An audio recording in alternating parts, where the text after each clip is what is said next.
Small apartment tour. Genius space-saving decor ideas that make tiny rooms look bigger.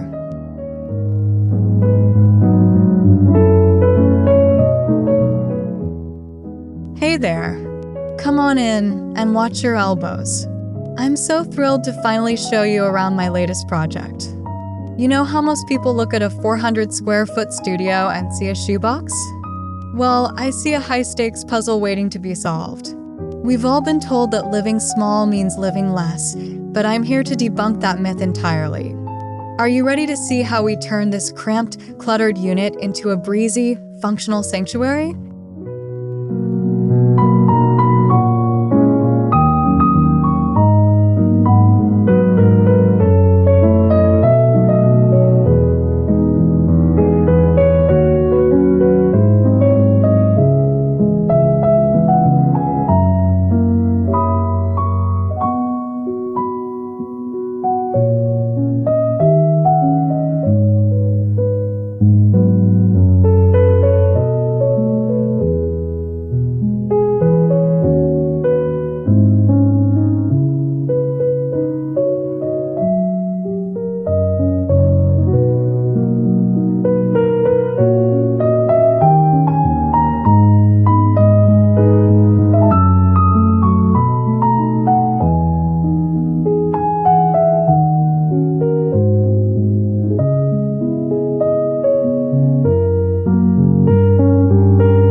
First things first, let's talk about that initial squeeze you feel when walking into a small room.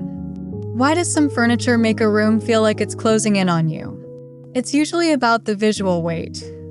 In this entryway, we swapped a chunky wooden console for a slim, glass-top table. By allowing the eye to see the floor underneath and the wall behind, the brain registers space instead of obstacle. Isn't it wild how much our eyes can trick us?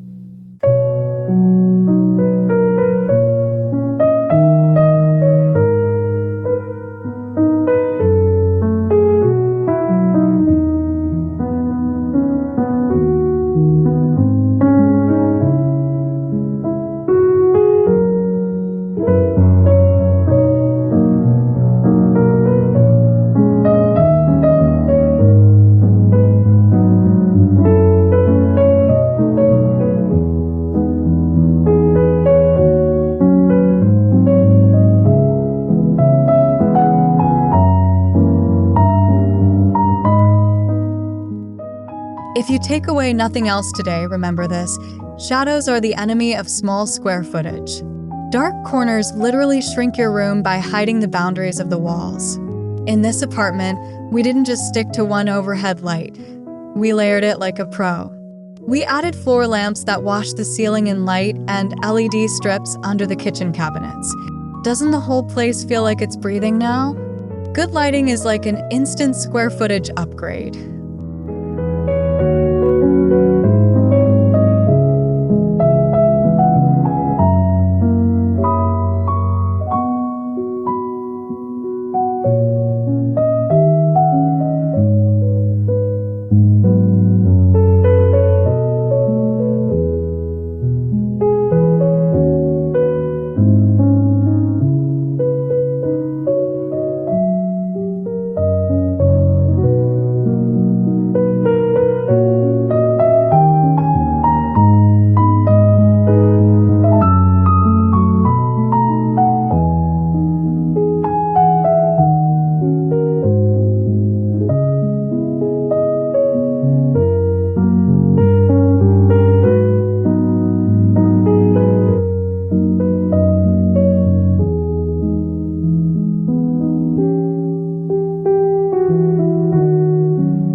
Let's look at this living area wall. Instead of a massive floor-to-ceiling bookcase that eats up precious floor space, we went vertical with floating shelves.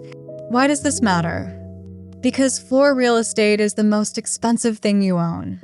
By keeping the ground clear, the room feels open and airy. Plus, it gives us a chance to curate moments, little vignettes of books and plants, without the heavy footprint of traditional furniture.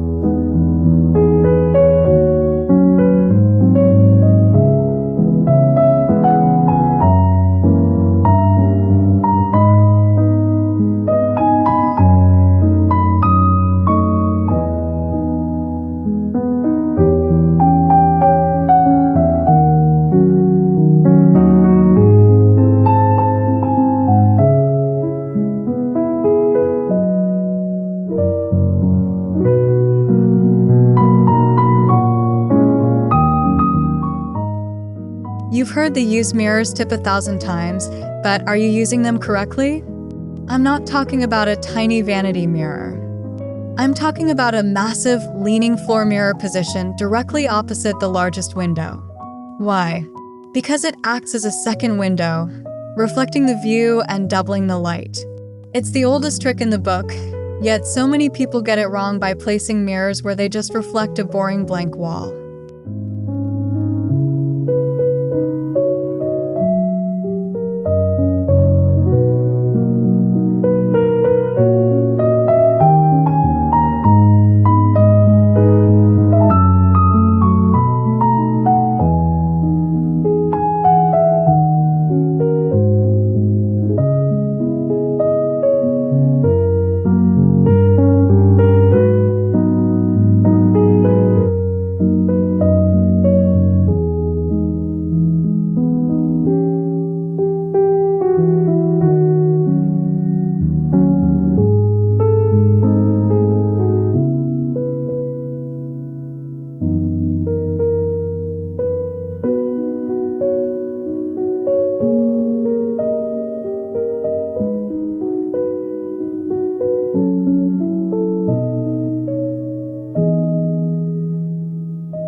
Have you ever noticed how heavy a sofa looks when it sits flat on the floor? It's like a giant boulder in the middle of your stream. For this apartment, we chose a mid-century modern sofa with tapered legs. Seeing that extra 4 inches of floor underneath the couch creates a sense of continuity. It keeps the energy moving throughout the room. Isn't it amazing how just showing a little leg can make a massive piece of furniture feel weightless?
In a tiny home, every single item needs to have a resume with at least 2 skills.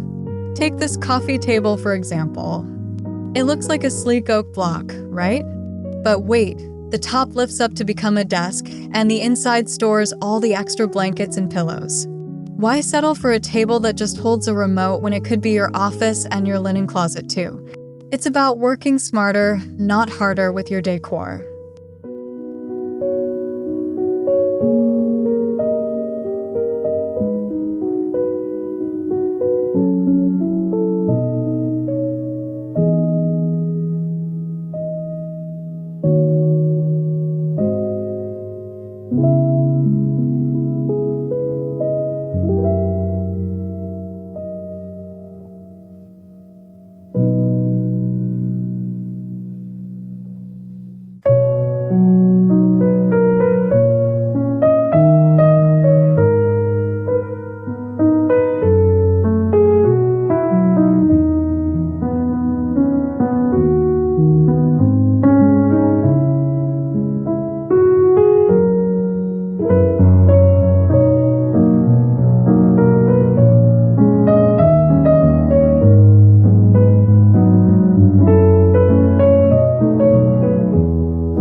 Now, I have a bit of a controversial opinion here. People often say paint everything white, but that can actually make a room feel clinical and flat. Instead, we used a tonal approach. We mixed creams, beiges, and soft grays.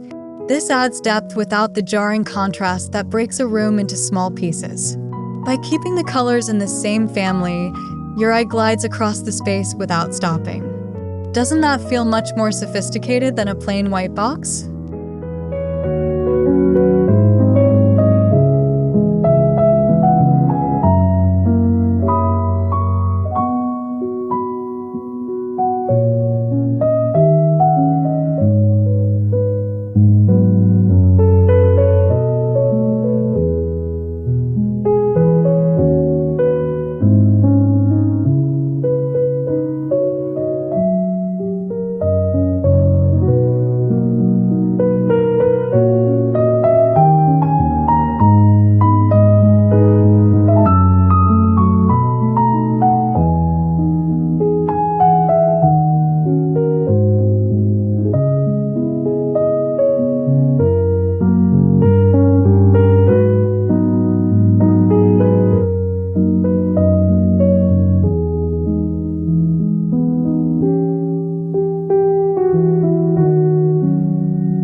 One of the biggest challenges in a studio is knowing where the bedroom ends and the living room begins. But please, I beg you, don't use a heavy room divider. It just chops the space up into even smaller, darker squares. Here, we used a large area rug to anchor the seating area. The rug acts as a visual boundary, telling your brain this is the lounge. No walls required. Can you feel the difference in the flow?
Let's talk about a mistake I see way too often. People hang their curtain rods right at the top of the window frame.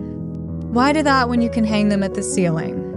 By mounting the rod just a few inches below the crown molding, we've drawn the eye upward, making these standard 8-foot ceilings feel like they belong in a loft. It's an instant tall girl hack for your walls. Don't those windows look massive now?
We all love our stuff, but in a small apartment, your stuff can become your prison. The key isn't to get rid of everything. It's to hide the ugly stuff and display the pretty stuff. We installed closed cabinetry in the kitchen for the mismatched Tupperware, but kept open shelving for the beautiful ceramic mugs. It's all about curated chaos. If everything is on display, nothing is special. Does your space feel like a gallery or a garage sale?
If you're really struggling with a cramped dining nook, let me introduce you to acrylic furniture.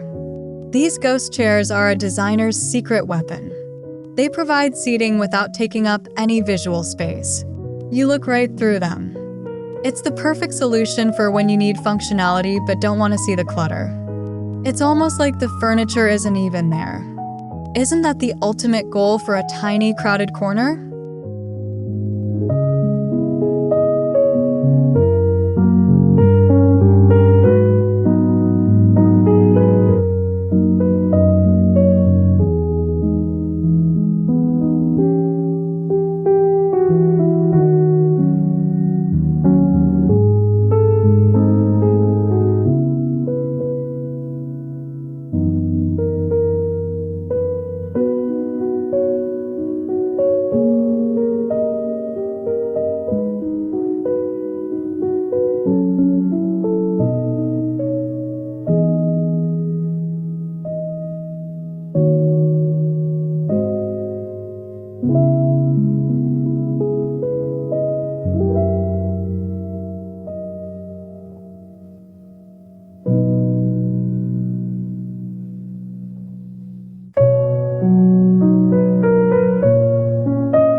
Plants are essential, but a forest of pots on the floor will make your apartment feel like a jungle gym. Instead, we used hanging planters and wall pockets. This brings in that vibrant, organic energy without sacrificing a single inch of walking space. Plus, having plants at different heights pulls the eye around the room, making it feel more dynamic. Who says you can't have a garden in the middle of the city?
This might sound counterintuitive, but one large piece of art is better than a gallery wall of 10 small pictures.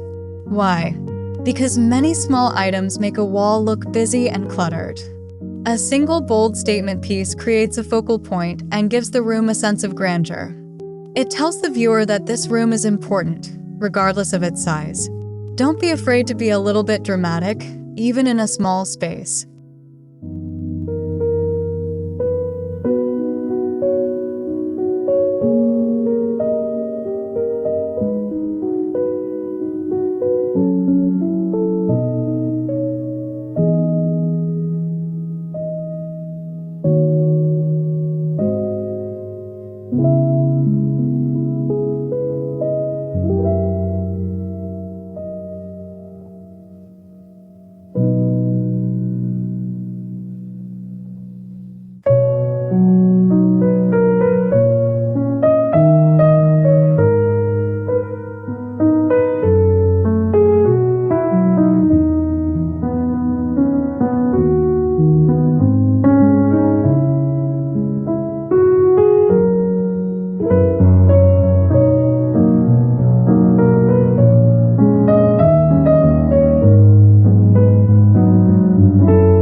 Well, there you have it. We've turned this tiny footprint into a functional masterpiece just by being intentional with our choices. Decorating a small apartment isn't about what you can't do. It's about finding creative ways to do more with less. I hope these tips inspired you to look at your own shoebox with fresh eyes. So, what's the first thing you're going to change in your space? Would you like me to help you pick out a color palette for your next project?